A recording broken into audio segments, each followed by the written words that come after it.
In 1991, the most famous airline in the world filed for bankruptcy. Not because it ran out of ideas, not because the market didn't exist, because the people running it genuinely believed that being famous was the same as being viable. American World Airways had been the most powerful commercial airline on Earth. It had shaped the jet age, trained a generation of pilots, and served as the unofficial air force of American prestige abroad. And it threw all of it away, methodically, almost impressively. To understand how Pan Am died, you have to understand what Pan Am was. And what it was for most of the 20th century was untouchable. Pan Am was founded in 1927 by Juan Trippe, a Yale-educated aviation obsessive who treated airline routes the way other men treated territory in wartime. He wanted all of them. He wanted them first, and for decades he got them.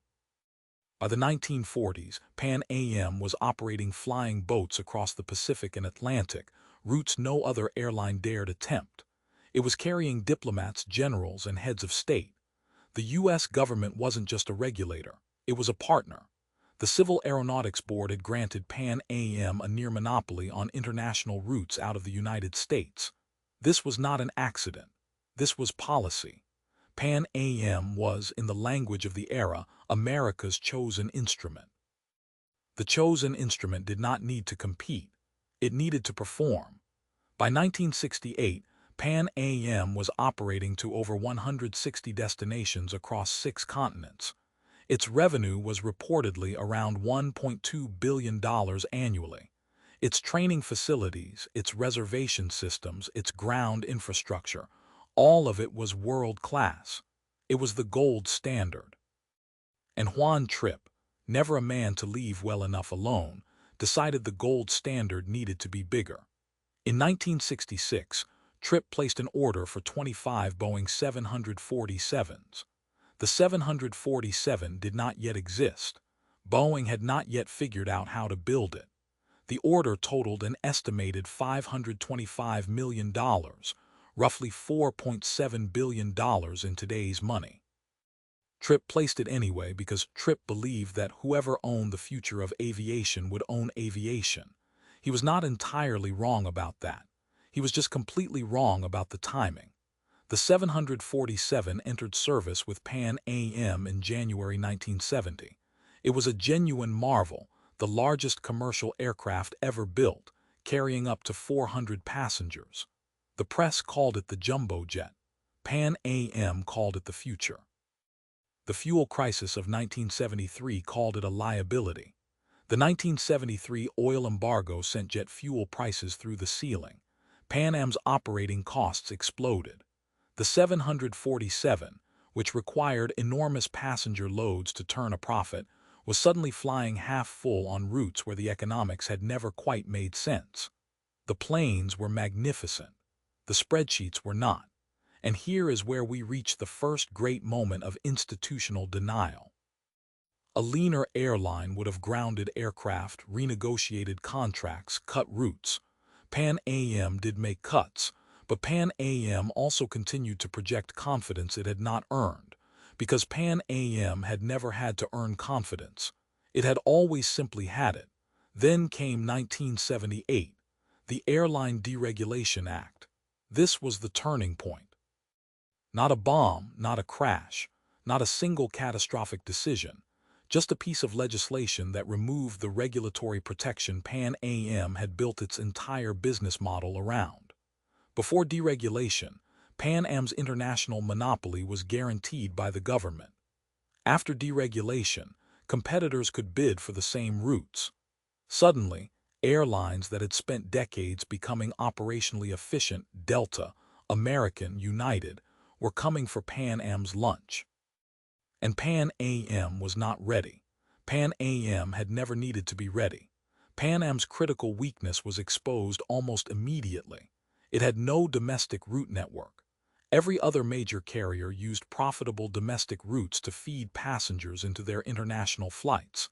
Pan Am had always relied on its monopoly status to fill planes without a domestic feeder system. That was fine when nobody else could fly the routes. It was catastrophic when they could. In 1980, Pan Am attempted to fix this by acquiring National Airlines for approximately $437 million. The acquisition was expensive, contentious, and deeply complicated. National's routes, culture, and labor agreements did not integrate smoothly. The price Pan Am paid was widely considered too high at the time. It was. The board approved it anyway. Of course they did. The debt from the 747 orders, the fuel costs, the national acquisition, and now the competitive pressure from deregulation, all of it was compounding. By the early 1980s, Pan Am was hemorrhaging cash. Between 1980 and 1988, the airline reportedly lost over $2 billion in cumulative operating losses.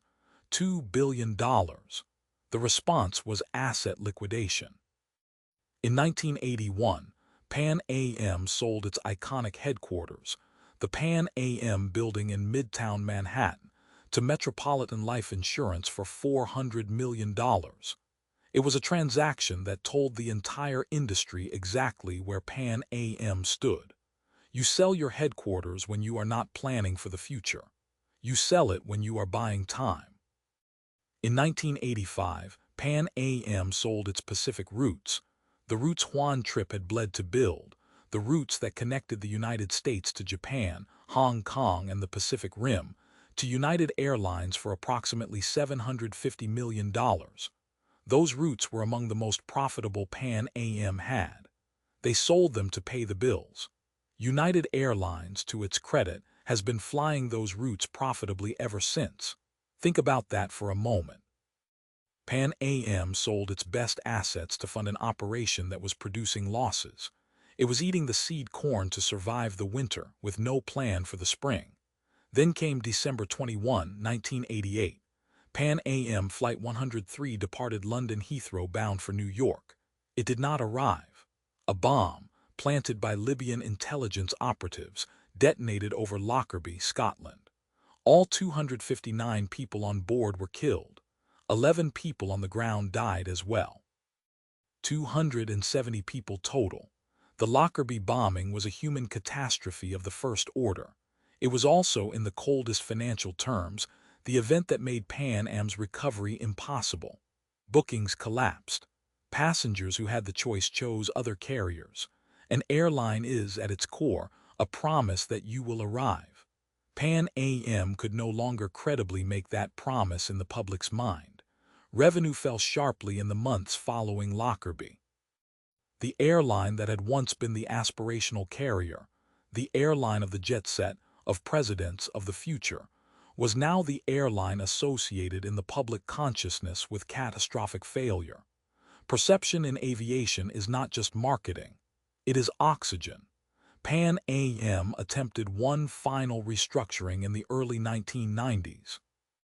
It sold its transatlantic routes in the Frankfurt hub, what remained of its core European operation, to Delta Airlines in 1991 for approximately $1.4 billion.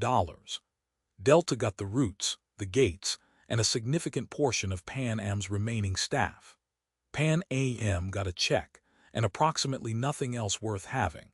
On December 4, 1991, Pan Am filed for Chapter 11 bankruptcy. On December 4, 1991, Pan Am also ceased all operations. The Chapter 11 lasted roughly 1 day before it became a Chapter 7 liquidation. The airline that had pioneered transoceanic flight, that had introduced the jet age to the traveling public, that had once been the most recognizable brand in global aviation, was done.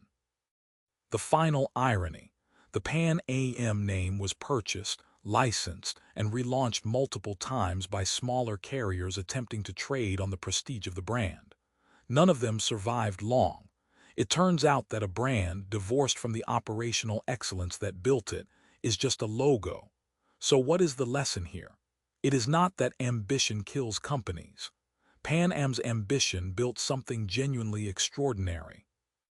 The lesson is that a business model protected by government fiat is not a business model. It is a waiting room. And when the protection ends, you discover very quickly whether anything real was built underneath it. Pan Am confused prestige with resilience. It confused being famous with being necessary. And it spent 40 years not building the operational infrastructure, the domestic routes, the cost discipline, the customer loyalty programs that would have made it competitive in an open market. It assumed the market would always be arranged in its favor. Markets are not sentimental. If you want to understand how a company can be simultaneously iconic and fundamentally broken, follow The Hidden Empire. Subscribe. Next time, the company that invented the product that destroyed it.